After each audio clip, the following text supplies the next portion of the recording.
Welcome back, students. In the last lecture we have already studied about the cell wall, plasma membrane, cytoplasm, ये तमाम चीज़ें जो cell के components हैं उसको भी है ऑलरेडी स्टडीड। यहाँ पर हमने देखा है cell wall, that is the specific characters which are present in the plant cell. Animal cell के अंदर सेल वॉल जो है that is totally absent. Plasma membrane, that is also called as bio membrane, that is also called as cell membrane. This is present in plant cell as well as in animal cell also. Animal cell के अंदर ये outer most layer रहेगी और plant cell के अंदर inner to the cell wall ये पाई जाएगी। इसको बेस्ट यहाँ पर शो करने के लिए best explain by Singer and Nicolson, उन्होंने एक मॉडल पेश किया है जो प्लाज्मा मेम्ब्रेन के स्ट्रक्चर को क्लियर कट उसका आइडिया हमें जो है यहाँ पर लगता है। उस मॉडल का नाम है fluid mosaic model. According to that plasma membrane that is made by phospholipid bilayer और at certain intervals protein molecules are present. इस तरीके से प्लाज्मा मेम्ब्रेन का स्ट्रक्चर जो है कंप्लीट हो जाता है। उसके बाद यहाँ पर हमने देखा है साइटोप्लाज्म।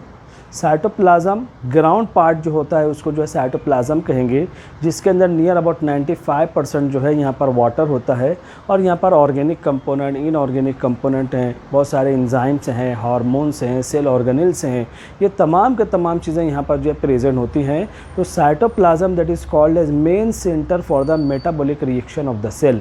सेल के अंदर जितने भी केमिकल रिएक्शन होते हैं, all the chemical reactions are carried out in the presence in the cytoplasm.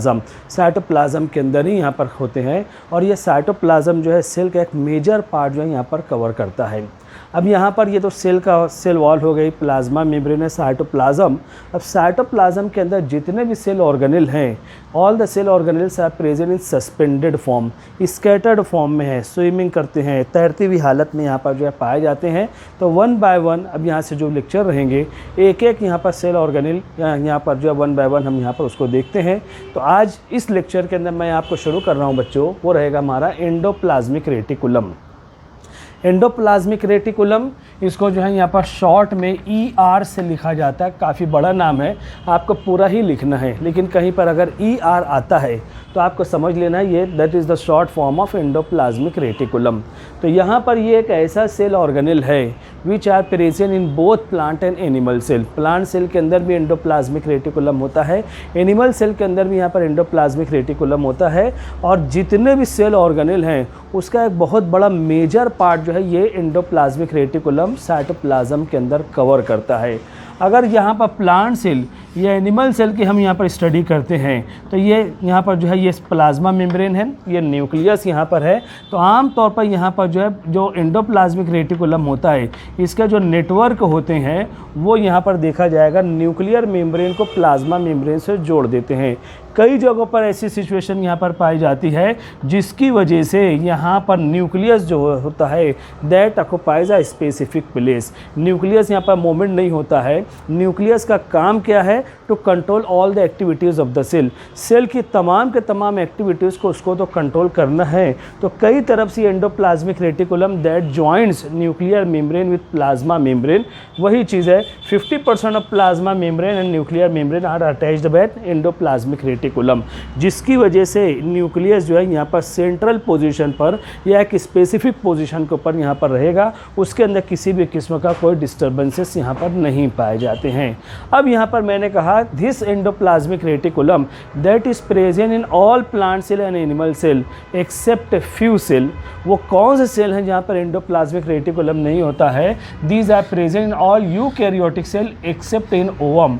Ovum का मतलब होता है फीमेल गैमेट। फीमेल गैमेट के अंदर ये नहीं रहेंगे। और ह्यूमन के अंदर जो आरबीसी होते हैं, आरबीसी रेड ब्लड सेल या रेड ब्लड कार्पसल्स जो होते हैं उनके अंदर ये जो है यहाँ पर नहीं होते हैं। तो आरबीसी अगर यहाँ पर आप 12th के अंदर आओ तो यहाँ पर उसके अंदर जो है यहाँ पर एक चैप्टर हमारा रहेगा सर्कुलेशन, यानी फ्लूइड, यहाँ पर जो लिक्विड मटेरियल जो बॉडी के अंदर सर्कुलेट होते हैं उसके अंदर यहाँ पर आप ऑब्जर्व करोगे 12th के अंदर कि आरबीसी हमारे हमारे रेड ब्लड सेल है दैट इज़ अनन्यूक्लिएटेड, उसके अंदर न्यूक्लियस नहीं होता है, न्यूक्लियस के बदले वहाँ पर हीमोग्लोबिन होता है, न्यूक्लियस नहीं है।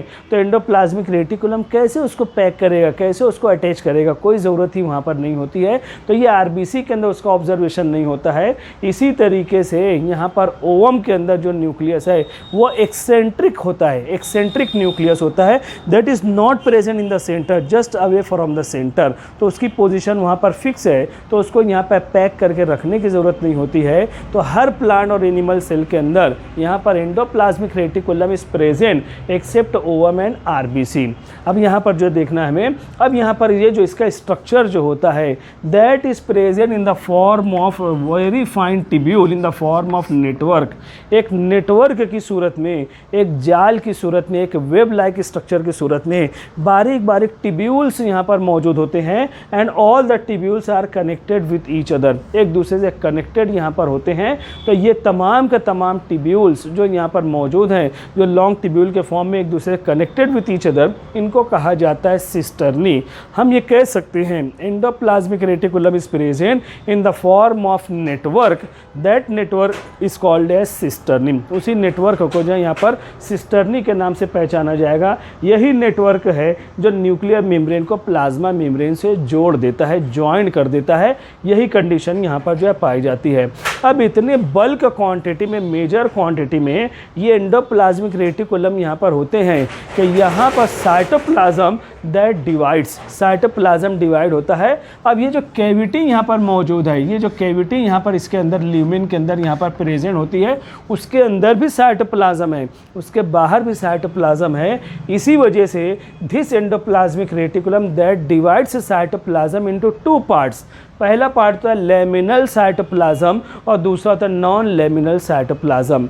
Luminal cytoplasm the part of the cytoplasm which are present within endoplasmic reticulum, वो साइटोप्लाज्म का पार्ट जो यहाँ पर एंडोप्लाज्मिक रेटिकुलम के अंदर है, उसके अंदर जो साइटोप्लाज्म के पार्ट यहाँ पर मौजूद हैं उसको लेमिनल साइटोप्लाज्म कहेंगे। और साइटोप्लाज्म का वो हिस्सा, वो जो यहाँ पर एंडोप्लाज्मिक रेटिकुलम के बाहर सेल के अंदर, साइटोप्लाज्म के अंदर यहाँ पर तमाम के तमाम हिस्से यहाँ पर मौजूद हैं, तो उसको कहा जाता है non luminal cytoplasm outside the endoplasmic reticulum. इसका ताल्लुक यहाँ पर साइटोप्लाज्म, ये जो साइटोप्लाज्म रहेगा एंडोप्लाज्मिक रेटिकुलम के बाहर जो रहेगा उसको नॉन लेमिनल कहेंगे। And the part of cytoplasm which are present inside the endoplasmic reticulum, उसको लेमिनल साइटोप्लाज्म के नाम से पहचाना जाएगा।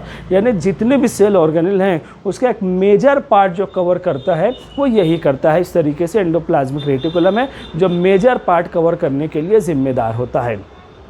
इसके बाद हम यहाँ पर देखेंगे टाइप्स ऑफ एंडोप्लाज्मिक रेटिकुलम। अगर यहाँ पर प्लांट सेल, एनिमल सेल का हम ऑब्जर्वेशन करते हैं तो इसके अंदर हम देखते हैं कि एंडोप्लाज्मिक रेटिकुलम दो टाइप के पाए जाते हैं। पहली टाइप है उसको SER कहा जाएगा। ER का मतलब आपको पता है, एंडोप्लाज्मिक रेटिकुलम। S जो रहेगा उसका मतलब होता है स्मूथ, और यहाँ पर RER rough endoplasmic reticulum, R का मतलब रहेगा रफ एंडोप्लाज्मिक रेटिकुलम। तो यहाँ पर जब उसको एक्सटर्नली हम इलेक्ट्रॉन माइक्रोस्कोप के अंदर ऑब्जर्व करते हैं तो कुछ एंडोप्लाज्मिक रेटिकुलम जो होते हैं ऐसे दिखाई देते हैं, बिल्कुल स्मूथ नेचर में यहाँ पर मौजूद होता है। Such type of endoplasmic reticulum is called as smooth endoplasmic reticulum. और इसका जो वर्क होता है, इसको जो काम होता है, synthesis of lipid molecule. Plant cell, animal cell के अंदर यहाँ पर लिपिड मॉलिक्यूल प्रोड्यूस करना। लिपिड का मतलब होता है फैटी मटेरियल। अब बच्चों आप सोच सकते हो, एनिमल बॉडी अगर है, ह्यूमन बॉडी है, जानवर हैं, उनके अंदर तो लिपिड यानी फैट, चर्बी बन सकती है। प्लांट के अंदर कहाँ से चर्बी आएगी? तो प्लांट के अंदर लिक्विड फॉर्म ऑफ फैट होते हैं जिसको हम ऑयल कहते हैं, तेल कहते हैं। खाने पीने के लिए जो भी तेल वगैरह हम इस्तेमाल करते हैं कहाँ से हासिल होते हैं? बहुत सारे ऐसे पौधे हैं जिनके सीड होते हैं, अगर उनको यहाँ पर पीसा जाता है, क्रशर मशीन के अंदर क्रश किया जाएगा तो ऑयली मटेरियल वहाँ से निकलते हैं। खाने पीने के लिए जो तेल इस्तेमाल होता है वो ऑयल होता है, वो ऑयल जो रहेगा उसको liquid form of fat material level कहेंगे तो यहाँ पर स्मूथ एंडोप्लाज्मिक रेटिकुलम का जो काम होता है, जो वर्क होता है, वह सिंथेसिस ऑफ लिपिड मॉलिक्यूल, यानी लिपिड मॉलिक्यूल चर्बी के अज्जा बनाना है, मेटाबॉलिक रिएक्शन होगा और फैटी मटेरियल लिपिड के मॉलिक्यूल यहाँ पर बनते हैं। ये कंडीशन वहाँ पर जो है पाई जाती है। दूसरा एक अहम काम इसका जो होता है, डिटॉक्सिफिकेशन ऑफ ड्रग्स और पॉइजन। अगर खाने पीने के ज़रिए लिविंग ऑर्गेनिज्म के बॉडी के अंदर अगर कोई ड्रग्स है, नशा और चीज़ें या कोई पॉइजनस मटेरियल है, तो इसके अंदर ये खुसूसियत ये उसको डिटॉक्सीफाई कर देते हैं। टॉक्सिक का मतलब होता है यहाँ पर जहरीली चीज़ें, तो टॉक्सिसिटी यानी जहरीलापन जो पाया जाएगा ये उसको डिटॉक्सीफाई कर देंगे। डिटॉक्सीफाई यानी यहाँ पर जो उसके जहरीलेपन को ख़त्म कर देते हैं और जो भी लिविंग ऑर्गेनिज्म है उसको वो जहरीली चीज़ का कोई हार्मफुल इफेक्ट नहीं आता है, उसकी लाइफ जो है बराबर वहाँ पर जो चलती रहती है। ये कंडीशन जो इनके अंदर जो यहाँ पर पाई जाती है। स्मूथ एंडोप्लाज्मिक रेटिकुलम के दो काम है, सिंथेसिस ऑफ लिपिड मॉलिक्यूल और डिटॉक्सिफिकेशन ऑफ ड्रग्स और पॉइजन, इसको जो है यहाँ पर कहा जाएगा। अब यहाँ पर हम देख रहे हैं जो रफ एंडोप्लाज्मिक रेटिकुलम है, इसका काम होता है प्रोटीन सिंथेसिस, प्रोटीन बनाने का काम होता है। उसकी वजह ये होती है इसकी जो सरफेस रफ है, रफनेस सरफेस यहाँ पर जो पाई जाती है, इसकी सरफेस के ऊपर जो खुरदुरापन, रफ नेचर जो यहाँ पर डेवलप हो जाता है, तो ये रफ सरफेस यहाँ पर जो पाई जाती है, इसके ऊपर राइबोसोम का डिपोजिशन हो जाता है। Ribosome which is also one of the cell organelle, और राइबोसोम को यहाँ पर प्रोटीन फैक्ट्री कहा जाएगा क्योंकि इसके अंदर बल्क क्वांटिटी ऑफ प्रोटीन है और इसका वर्क ही होता है प्रोटीन सिंथेसिस, प्रोटीन तैयार करना। प्लांट के अंदर प्रोटीन तैयार होता है। बहुत सारे ऐसे प्लांट्स हैं जिनके अंदर यहाँ पर प्रोटीन के सोर्स के तौर पर हम उसको इस्तेमाल करते हैं। मिसाल के तौर पर all the types of pulses, pulses का मतलब होता है दालें, जितनी भी दालें हम इस्तेमाल करते हैं those are the good sources of protein. इसी तरीके से सब्ज़ी के अंदर जितनी भी फलियां हम इस्तेमाल करते हैं, जितने भी लिग्यूम्स इस्तेमाल करते हैं, सेम फली है, गंवार फली है, सहजन की फली है, जितनी मटर फली है, जितनी भी फलियां हम इस्तेमाल करते हैं those are the good sources of protein. Protein वहाँ पर उसके ज़रिए से हमें मिलता है। तो यहाँ पर ये जो राइबोसोम, ये जो एंडोप्लाज्मिक रेटिकुलम होते हैं, इनकी दीवारों के ऊपर राइबोसोम का डिपोजिशन होगा। तो ये जो वॉल पहले स्मूथ नेचर थी अब रफ हो जाती है, खुरदरी हो जाती है। तो जहाँ कहीं पर राइबोसोम का जिक्र आएगा तो ध्यान रखना है that is always responsible for the protein synthesis. तो smooth and rough endoplasmic reticulum that is responsible for protein synthesis. Plant body के अंदर प्रोटीन बनाने का काम जो होता है वो इसी के ज़रिए से यहाँ पर जो है पाया जाता है। तो इस तरीके से यहाँ पर ये हमारे सामने है, ये एंडोप्लाज्मिक रेटिकुलम, ये उसकी फिगर स्ट्रक्चर है, उसका ऑकरेंस है that is present in all eukaryotic cell except RBC and ovum. उसके बाद जो है यहाँ पर इतने बल्क क्वांटिटी में होते हैं कि some part of the cytoplasm that is present inside the endoplasmic reticulum, जिसको लेमिनल कहेंगे, और आउटसाइड द एंडोप्लाज्मिक रेटिकुलम उसको नॉन लेमिनल कहा जाएगा। और 50% part of plasma membrane and nuclear membrane that joint with each other with the help of endoplasmic reticulum. और यहाँ पर हो जाता है टाइप्स ऑफ एंडोप्लाज्मिक रेटिकुलम और उसके क्या फंक्शंस हैं। दो टाइप है, दोनों के फंक्शन अलग अलग हैं। इस तरीके से साइटोप्लाज्म के अंदर one of the cell organelle we have already completed, और वो है यहाँ पर एंडोप्लाज्मिक रेटिकुलम। स्क्रीनशॉट इसका ले लो बच्चों, इसको जो यहाँ पर कॉपी के अंदर नोट करना है। Thank you very much.